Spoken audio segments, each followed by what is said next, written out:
আজকের আমি পনিরের পরোটা করব। সাথে হচ্ছে ধনেপাতার চাটনি। ধনেপাতা ধুয়ে কেটে রেখে দিয়েছি, ধনেপাতাটা দিয়ে দিলাম। সাথে 3টে লঙ্কা দিয়ে দিচ্ছি কাঁচা পাকা, 3টে কোয়া রসুন বড় ছোট, 1 ইঞ্চি আদা। এবার আমি একটু বিট নুন দেবো, আর এটা দিয়ে দিলাম একটু গুঁড়ি, দিলে একটু বেশি জল জল হবে না, একটু টাইট হয়। এবার একটু বিট নুন আর একটা লেবুর রস দিয়ে দেবো অর্ধেকটা। বিট নুনটা দিয়ে দিলাম। এবার আমি লেবুর রসটাও চিপে দেবো, সাথে একটু হালকা একটু চিনি দেবো, 1-2 দানা। এবার আমি এটা পিষে নিই।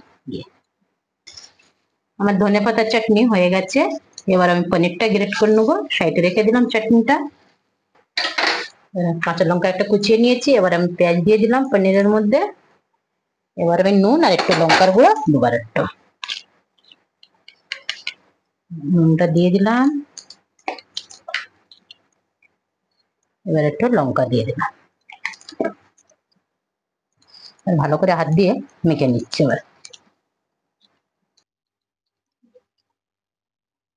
এবার আমি পুরটা ভরে নিচ্ছি, নিয়ে বেলে নেবো একটা একটা করে। যতটাই আসে অতটা পুরো ভরবে, বেশি ভরলে তো খুব ভালো হয় খেতে।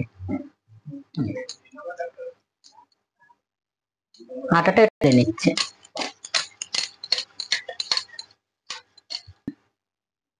এরকমই, বেশি পাতলা না বেশি মোটা না, এরকম করে মিডিয়াম করে বেলে নিয়েছি আমি।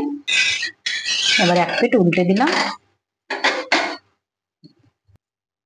এবার আরেকবার আমি উল্টে দিলাম। এবার আমি তেল দেব, আজ ঘি দিয়ে ভাজবো নি, তেল দিয়ে ভাজছি।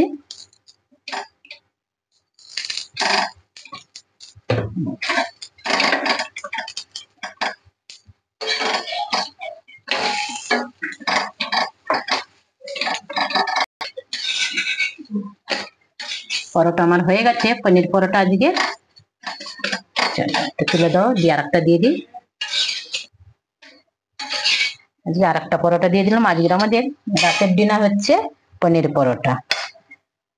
টমেটো সসও আছে, ধনেপাতার চাটনি আছে, গরম গরম সবাইকে শুরু করে দিলাম। এবার একটা একটা করে ভাজবো আর শুরু করে দেবো সবাইকে।